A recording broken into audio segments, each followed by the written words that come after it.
E aí, pessoal do Tanto, hoje é quarta-feira, dia de falar sobre cidadania e outras cositas más, né? Algumas das pessoas que curtem o canal e que assistem, acompanham o canal, especificamente sobre os programas da quarta-feira, reclamam que você está posando de isentão, você não toma partido, você não fala sobre política contemporânea. Isso não é exatamente verdade, né? É verdade que a gente evita o participar dessa banalidade que se tornou o debate político no país, de pastoril, né? E caprichoso contra garantido, Grenal, Fla-Flu, já as pessoas, a própria sociedade já criou uma adjetivação para isso, né? Então a gente evita entrar nessa seara para tentar atrair a atenção de todos, porque o programa é dirigido para todas as pessoas. Não interessa se você é de ultradireita ou de extrema esquerda. Você é cidadão e você tem que prestar atenção no compêndio de leis que rege todo mundo indistintamente, tá certo? Dos milicianos aos terroristas, todo mundo está regido pela lei. E outra coisa, além da lei, o comportamento eu não diria, mas a cidadania, que afinal de contas é do que se trata, é o tema principal dos programas da quarta, interessa a todo mundo, a toda a coletividade, né? Eu sempre ilustro dizendo que o lugar de onde eu saí, o lugar onde eu gostaria de morar até hoje, não foi destruído por causa de uma ou duas ou 5 ou 10 pessoas. Foi totalmente destruído porque a coletividade e a sociedade não se engajou em preservar aquele lugar, um lugar limpo, um lugar interessante, um lugar turístico, etc. O lugar foi totalmente destruído porque não houve movimento. A questão pública, não importa se quem era rico, quem era pobre, não pôde fazer nada a respeito. Indivíduos não podem fazer nada a respeito do coletivo, a não ser integrar o coletivo com missão de cidadania. Então é por isso que a gente apela para vocês para participarem desses programas da quarta, ajudarem no debate. E principalmente para a gente escolher, encontrar uma agenda, uma pauta de país. Porque o país é gigante, o país é continental. Tem as questões culturais aí, né, regionais, etc. e tal. Mas o que a gente precisa encontrar todos juntos é um caminho para a saída, pessoal. Chega de delegar para políticos, ou para artistas, ou para quem quer que seja. Está na hora de abraçar e tomar conta, tomar as rédeas do negócio. Vamos ficar aqui assistindo, batendo palma para palhaço? Até quando? Então, se vocês lembrarem lá do primeiro programa que a gente fez, a gente apresentou o canal, tal, hoje é quarta-feira, dia de cidadania e tal, e um exemplo lá, uma dica de livro. Uma dica bem egocêntrica também, já que o escritor é uma pessoa querida e escolhida a dedo. Pois é, o título do livro, para quem não lembra, é Povo e Governo Fundidos. E sem querer ser mensageiro de mensagem alheia, mas a ideia é a seguinte, central é que entre nós aqui vai surgir um deputado, um vereador, um senador. No futuro, esses caras todos antes eram seus coleguinhas de classe, eram pessoas que era o patrão da sua esposa, entendeu? São pessoas que estão aqui entre nós e que de repente viram políticos, né?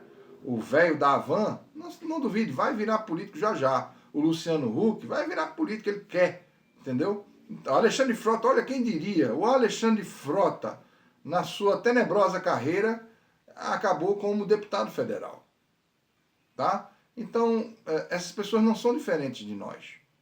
Elas não estão lá e nós aqui. Elas são parte de nós, é essencial. Esse vídeo vai apelar para isso. Esse vídeo vai apelar para isso, entrando na pauta diretamente, falando objetivamente. 4 minutos de vídeo, quase 5. Vamos lá. É o seguinte. E o STF decidiu que prisão em segunda instância, sem o instrumento da prisão preventiva, está descartada. Ou seja, apenas o STJ, o STF, desculpe, ele não legisla. Ele interpreta à luz da legislação vigente. Quem legisla é o Congresso Nacional. Então o STF interpretou que, à luz da Constituição Federal, a prisão só deve acontecer depois de serem esgotados todos os recursos. Aí deixa eu perguntar para você. A justiça no Brasil é rápida, não é não? É ágil? Hein? É muito rápida, não é não? Digamos que ela é rápida quando ela tem interesses, né? Quando existe um motor para tornar a justiça rápida, ela até que é rapidinha. Né? Tipo assim, tornar inelegível um determinado cidadão aí para ele não concorrer nas próximas eleições, vamos julgar tudo rapidinho. É só um exemplo. Mas vamos julgar rápido aquele caso para dar uma satisfação do cara que matou a própria filha, comendo as tripas dela, para dar uma satisfação para a sociedade que está todo mundo oriçado com essa história. Ela é rápida. Mas nos 700 milhões de casos seguintes, até casos pequenos, de pequenas causas, a justiça não é rápida, né? Ela é bem morosa. Então, vocês acham razoável que se espere esgotar todos os recursos para prender alguém? Aí a gente tem o outro lado da história. Vocês acham razoável que se espere esgotar todos os recursos para manter alguém preso? Porque ninguém pensa nisso, né? Na verdade, ninguém estava pensando sobre o assunto, né? Estava todo mundo pensando sobre Lula livre ou Lula preso. O assunto do Brasil, do país, era Lula. Eu fico revoltado com isso. Porque a gente fica participando de manada, de gado desses assuntos. Ora, quando foi discutir se era 5 anos para presidente ou 4 anos para presidente, ninguém estava preocupado com como será o período da gestão do maior cargo do executivo. Estava preocupado se era 5 anos ou 4 anos para Sarney. Quando foi discutir o instrumento da reeleição, mais uma década depois, ninguém estava preocupado se era reeleição para cargos executivos ou não reeleição para cargos executivos. Estava preocupado em quê?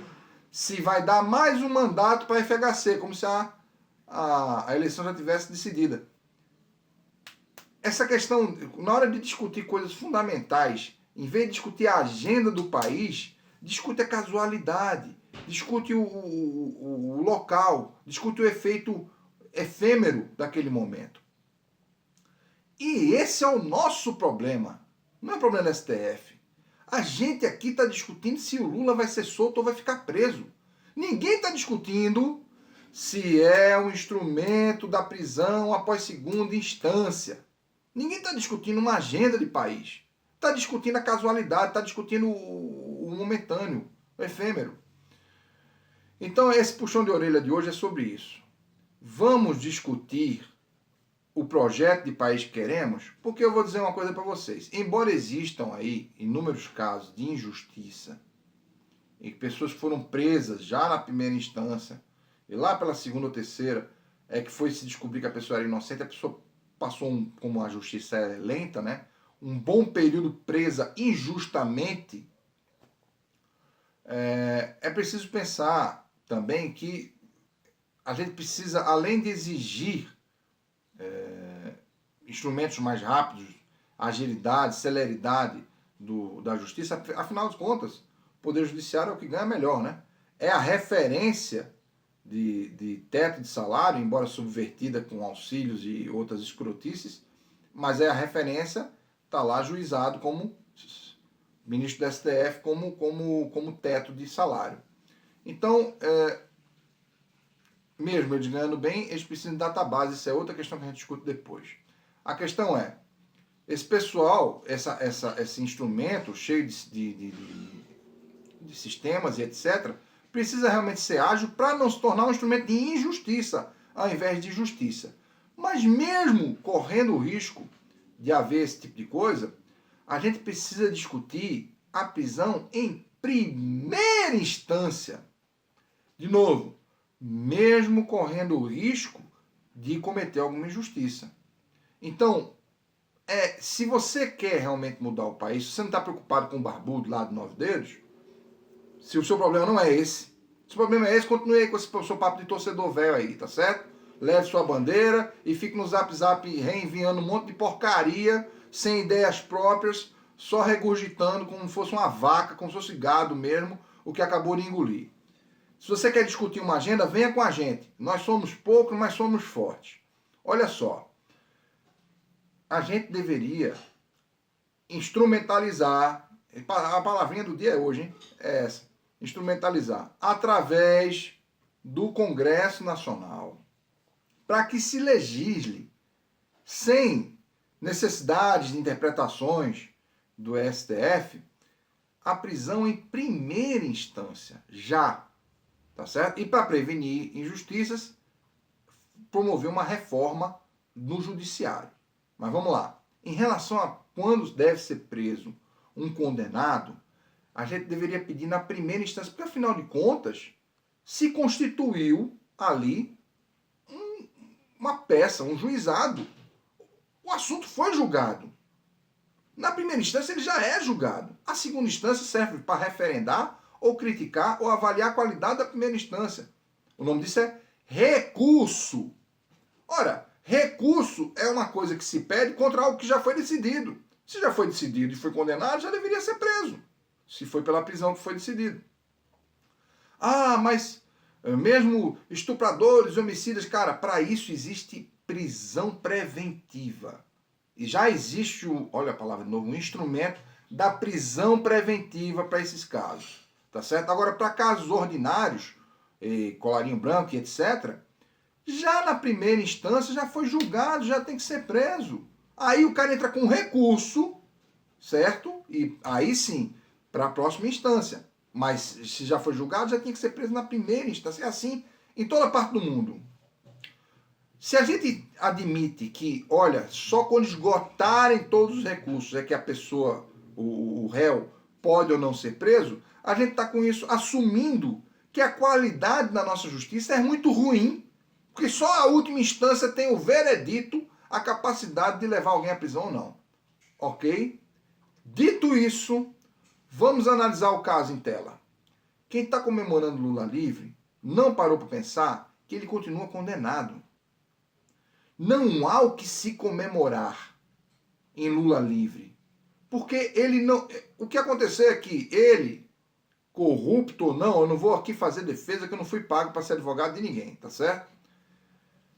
Ele foi condenado na segunda instância, portanto, tornado inelegível para a eleição passada, graças à lei da ficha limpa, que ele mesmo sancionou. Que armadilha, hein? Que arapuca! Que cilada, Bino! Muito bem. Percebam que houve uma rapidez anormal para tornar o cara inelegível.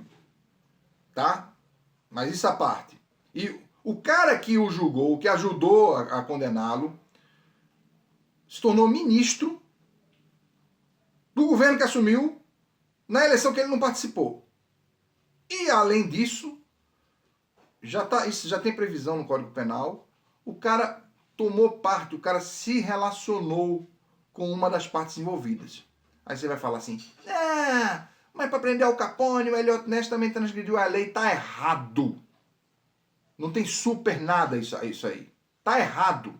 E o que é pior, assim como outras operações em que a vaidade corrompeu os focalizados lá nos holofotes, né? Homens públicos que deveriam cumprir sua finalidade pública para que nós pagamos eles com impostos, o cara deixou a vaidade corromper, aparecer em tudo quanto é canto, em tudo quanto é câmera, né?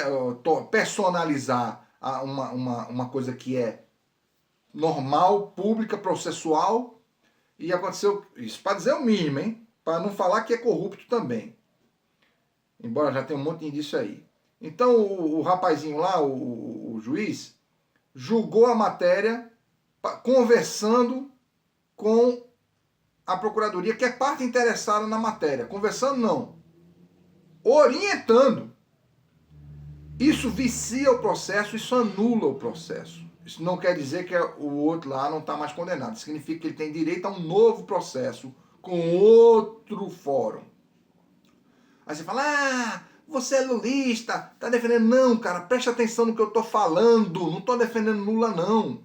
Eu tô dizendo que esse animal do Sérgio Moro, ele estragou todo o trabalho bem feito da Lava Jato, de policiais, de investigação, de todo o resto, pegou indícios cebosos lá, que não eram suficientes para compor uma materialidade de uma condenação, e fez uma sentença nas coxas, orientando a Procuradoria, ou seja, o Ministério Público, aliás, fazendo um relacionamento todo escamoso, comprometendo o resultado, o processo em si.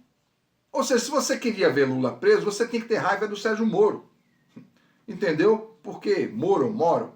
Porque é ali que reside o problema. Aí, além disso tudo, para desfazer a injustiça que houve no processo, o que é que o STF fez? O STF, cá para nós, já tinha julgado o entendimento, a jurisprudência sobre a prisão em segunda instância. Mas, digamos assim, para desfazer uma justiça em particular, de uma certa pessoa notória, um ex-presidente, julgou um entendimento geral dessa questão da segunda instância. O entendimento da Constituição Federal. Então agora nós vamos entender que segunda instância não é suficiente para prender ninguém. Com isso, não só desfez o julgamento mal feito, o processo viciado do triplex e do Citinha Pibaia, mas não só isso, como todos os outros. Olha que perigo, um monte de gente que tinha sido bem julgada, corrupta, vamos falar Cunha, Cabral, Garotinho, Escambau, tá certo? Essa turma toda, Paulo Roberto Costa, pode se colocar em liberdade, porque segunda instância não é suficiente, não. Estão vendo como é perigoso quando se centraliza o debate político em uma figura ou em uma coisa só.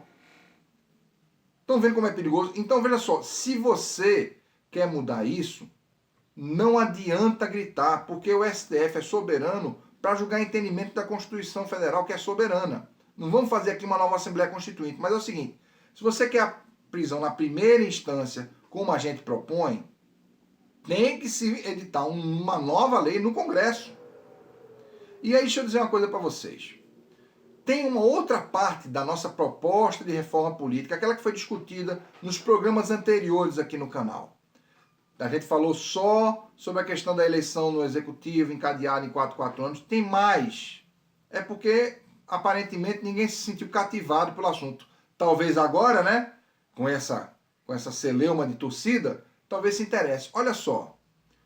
Por que não propor direta já, hein? Olha, Nazé, você está meio atrasado. Direta já foi lá nos anos 80, sim, amigo. Ali foi direta já para executivo, para presidente. A gente quer direta já para STF. Os ministros do STF são eleitos de forma indireta. Os políticos que a gente elegem e sabatinam os ministros do STF. E sem muito pré-requisito, hein? O cara às vezes não precisa nem ter sido juiz para ser ministro do STF. Basta ter sido advogado de um partido aí. Certo? Ou ser um careca simpático, um cara de Valdemar feliz. Então, vamos nós escolher os ministros do STF? Por que não? Olha, se para ser juiz o cara tem que passar em concurso, tem que provar sua competência, né? Mesmo sendo um corruptozinho feito Sérgio Moro ou sendo um grande administrador feito Flávio Dino. Tem que passar no concurso. Passou, aí ele se torna juiz. Aí ele poderia se candidatar ao STF, depois de um tempo de serviço prestado. Aí a população, e não políticos de modo indireto, escolhe os ministros do STF. Para quê? Para a gente ter mais ligação com o que está sendo decidido lá.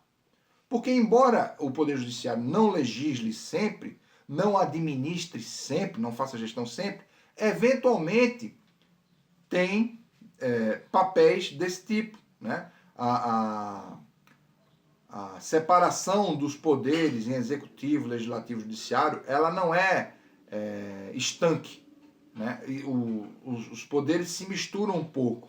Então o poder executivo legisla de leve, né?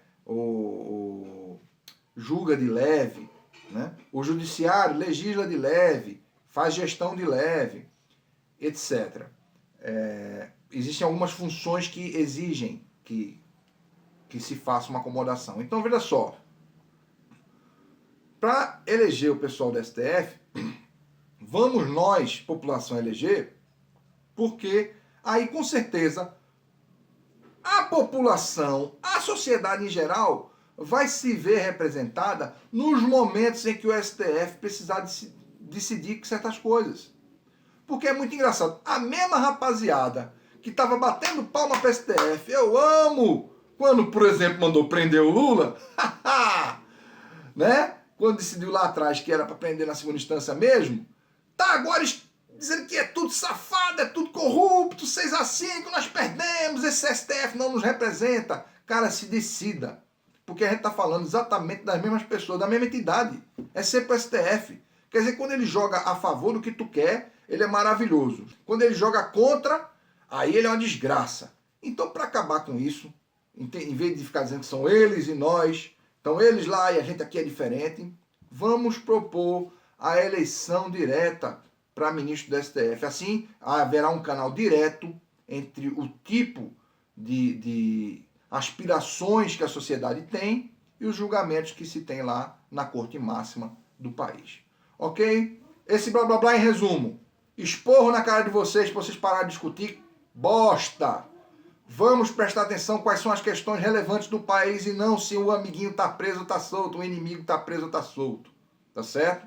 Segundo, quem está comemorando que Lula está livre, ele continua condenado, viu?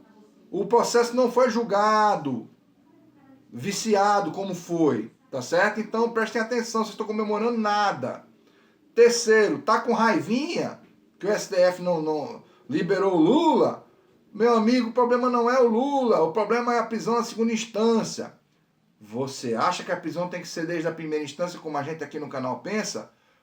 Se junte, vamos fazer pedido, vamos fazer requisição, vamos fazer movimento na rua, vamos fazer movimento desde já.